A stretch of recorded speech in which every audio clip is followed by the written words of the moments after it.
दादी ने मेरी माँ को इतना परेशान किया कि मैं अपनी सौतेली माँ से नफरत करने लगा। हर लड़की की तरह वैशाली ने भी अपनी शादी को लेकर कई सारे ख्वाब संजो कर रखे थे। वह अपनी शादी को यादगार बनाना चाहती थी। शादी का दिन भी आ गया और वैशाली की शादी रितेश से हुई। वैशाली बहुत से सपने सजाकर उस घर में आई थी, पर सास उर्मिला जी के कड़क स्वभाव ने वैशाली के सपनों पर पानी फेर दिया था। वो वैशाली को दिन भर कोई ना कोई काम बताती ही रहती थी। वैशाली जरा सा आराम करने जाती तो उसे कहती, हमारे ज़माने में औरतें कितना काम करती थी और ये आजकल की बहुएं हैं छुई मुई सी। कभी कभी वैशाली को उर्मिला जी पर बहुत गुस्सा भी आता और वो गुस्से में कठोर शब्द भी कह देती तो उर्मिला जी बवाल मचा देती और रितेश से उसकी शिकायत करती। रितेश थोड़ा गुस्सैल स्वभाव का था। वो उर्मिला जी की बातों में आ जाता और वैशाली पर चिल्लाने लगता, कहता कि माँ तुझसे बड़ी हैं, तुझे जो वो कहेंगी वो ही करना पड़ेगा और यदि माँ नाराज हुई किसी भी बात से तो मैं तुझे तेरे मायके छोड़ आऊँगा। वैशाली इस धमकी से डर गई। अब कुछ नहीं कहती, चुपचाप उर्मिला जी की बातें सुनती रहती। बेचारी एक मशीन बन गई थी।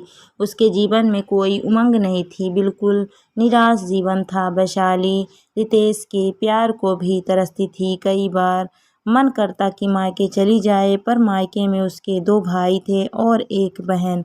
बहन शादी लायक हो गई थी और घर की हालात ठीक नहीं थी, इस कारण चाह कर भी मायके ना जा सकी। एक दिन वैशाली को पता चला वो गर्भवती है। ये सुन वो खुश हो गई, पर गर्भावस्था में भी उसे ससुराल में आराम नहीं मिला। 7वें महीने में वो मायके चली गई, तब जाकर चैन मिला। उसने एक बेटी को जन्म दिया। बेटी का नाम दिव्या रखा। जब बेटी 2 महीने की हुई तब वो वापस ससुराल आ गई, पर अब भी उर्मिला जी और रितेश के व्यवहार में कोई परिवर्तन नहीं आया। उर्मिला जी पूरा दिन किसी न किसी बात से वैशाली पर चिल्लाती ही रहती और रितेश भी उसे जली कटी सुनाता ही रहता, पर वैशाली दिव्या को देख अपना सारा दुख भूल जाती। अब दिव्या उसके लिए सब कुछ थी। कुछ समय बीता और वैशाली ने बेटे को जन्म दिया। बेटे का नाम विशाल रखा। साल बीतते गए, वैशाली का जीवन ऐसा ही चलता रहा। दिव्या और विशाल अपनी माँ से बहुत प्यार करते थे। विशाल 13 साल का हो गया और दिव्या 15 साल की। दोनों बच्चे अब समझने लगे थे दादी और पिता के द्वारा किया माँ का अपमान अब उनसे बर्दाश्त नहीं होता था। जब उर्मिला जी और रितेश वैशाली को चिल्लाते तो दोनों बच्चे अपनी माँ के पक्ष में बोलते। इस पर उर्मिला जी और रितेश वैशाली से कहते, उसने ही बच्चों के दिलो दिमाग में अपने पिता और दादी को लेकर जहर भरा है। विशाल अपनी माँ से कई बार कहता, देखना माँ, जब मैं बड़ा हो जाऊंगा ना तो आपको शहर ले चलूंगा, दादी और पापा को यहाँ छोड़ जाऊंगा, दोनों बहुत बुरे हैं। इस पर वैशाली विशाल को समझाती, ऐसा नहीं कहते, वे बड़े हैं तुमसे और तुमसे प्यार भी बहुत करते हैं। पिछले कुछ दिनों से वैशाली को बहुत बुखार आ रहा था। वैशाली ने कई बार रितेश से कहा कि मुझे कमजोरी लग रही है, डॉक्टर को दिखा देते हैं। तब रितेश ने कहा, अरे दवाई ले लो, 2-3 दिन में ठीक हो जाओगी। वैशाली को सोता हुआ देख उर्मिला जी कहती, ये तेरा आराम करने का बहाना है, बस सारा काम बेचारी दिव्या पर आ गया था। आखिर में दिव्या और विशाल अपनी माँ को अस्पताल ले गए। डॉक्टर ने दवाई दे दी, पर 3 दिन बाद वैशाली रात को सोई पर सुबह उठी ही नहीं। घर में मातम छा गया। विशाल और दिव्या वैशाली से लिपट के बहुत रोए। दुखी मन से सबने वैशाली को अंतिम विदाई दे दी। वैशाली के जाने के बाद दिव्या के ऊपर घर की जिम्मेदारी आ गई थी। अब घर का माहौल बदल गया था। रितेश चुप ही रहता और उर्मिला जी भी बहुत कम बड़बड़ करती। विशाल गुमसुम रहने लगा था। वो रितेश और उर्मिला जी से गुस्सा था। उसे लगता था उसकी माँ की मौत का जिम्मेदार वो दोनों है। दिव्या विशाल को बहुत समझाती पर उस पर कोई असर नहीं होता। 1 साल बीत गया। घर में रितेश की दूसरी शादी की बात चलने लगी। एक लड़की सुनीता से रितेश का रिश्ता तय हो गया। ये सुन विशाल और ज़्यादा विचलित हो गया, क्योंकि वो अपनी माँ की जगह किसी और को नहीं देना चाहता था। सुनीता एक किसान की बेटी थी। उसके घर में 5 बहनें थीं। उसकी उम्र 20 साल ही थी, जबकि रितेश 40 साल का था। फिर भी सुनीता के माता पिता ने उसकी शादी रितेश से कर दी। विशाल रितेश के चिल्लाने पर भी शादी में नहीं गया।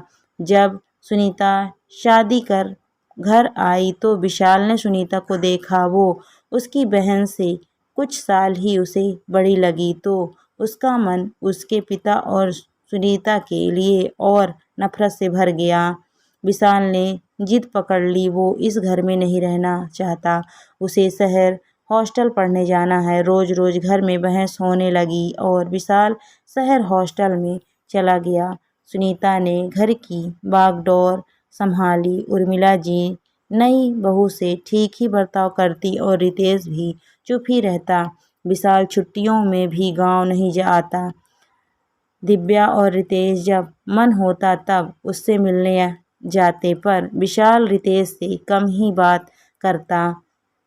दिव्या उसे बताती कि नई माँ बहुत अच्छी है, तू गांव आ उनसे मिल, पर विशाल का मन सुनीता को माँ मानने को तैयार नहीं होता। सुनीता ने 2 बेटों को जन्म दिया। समय बीतने लगे।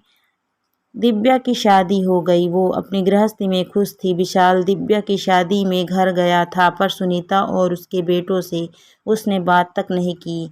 कुछ समय बाद विशाल की दादी चल बसी।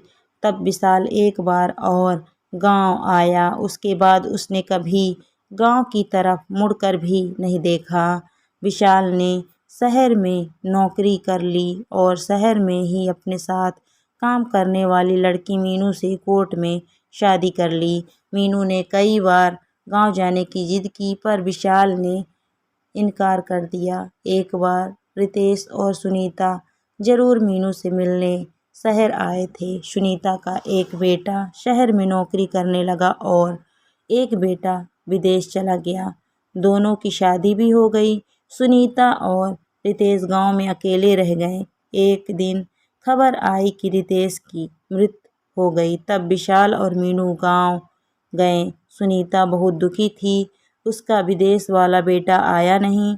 शहर से उसका छोटा बेटा और बहू आए थे और 4 दिन बाद वे भी ऑफिस से छुट्टी ना मिलने का बहाना बनाकर चले गए। विशाल, मीनू और दिव्या 13 दिन रहे। दिव्या ने विशाल से कहा, अब माँ का क्या करें, इस उम्र में अकेले भी नहीं छोड़ सकते। ऐसा कर तू माँ को ले जा। विशाल ने कोई जवाब नहीं दिया और सोचने लगा, मैं उसे अपने घर नहीं ले जा सकता, पर वो यहाँ अकेले कैसे रहेगी। कहीं दादी की तरह सुनीता ने भी मीनू के साथ वैसा ही व्यवहार किया तो। मन कई आशंकाओं से भर गया, पर जब मीनू ने कहा उन्हें अपने साथ ले चलते हैं तो विशाल ने हाँ कह दिया। सुनीता, विशाल और मीनू साथ रहने लगे। सुनीता हर काम में मीनू की सहायता करती, मीनू को अपनी बेटी की तरह रखती। मीनू गर्भवती हुई तब भी सुनीता ने बहुत ध्यान रखा। उसका ये सब देख विशाल का मन पिघल रहा था। विशाल अब थोड़ी बहुत बात सुनीता से करने लगा था। मीनू ने बेटी को जन्म दिया। सुनीता अपनी पोती का ध्यान रखती। सुनीता को देख कोई सोच नहीं सकता था कि वो विशाल की सौतेली माँ है। सुनीता के आने से घर में रौनक आ गई थी। मीनू भी माँ माँ कर आगे पीछे घूमती थी। विशाल मन ही मन सोचने लगा, मेरे पिता और मेरी दादी ने मेरी माँ के साथ अच्छा नहीं किया। मैं उनसे गुस्सा था, जबकि सुनीता ने क्या बिगाड़ा था। अपने से दुगनी उम्र के आदमी से शादी करना सुनीता की मजबूरी थी। मैं उन्हें उस जुर्म की सज़ा दे रहा था जो उन्होंने किया ही नहीं। हर इंसान एक जैसा नहीं होता। विशाल सुनीता के पास गया और हाथ पकड़कर बोला, माँ ये सुन। सुनीता की आंखें नम हो गई। विशाल ने कहा, मुझे माफ़ कर दो। अपनी माँ की जगह आपको देने के बारे में ही सोचकर मन मेरा नफरत से भर जाता था।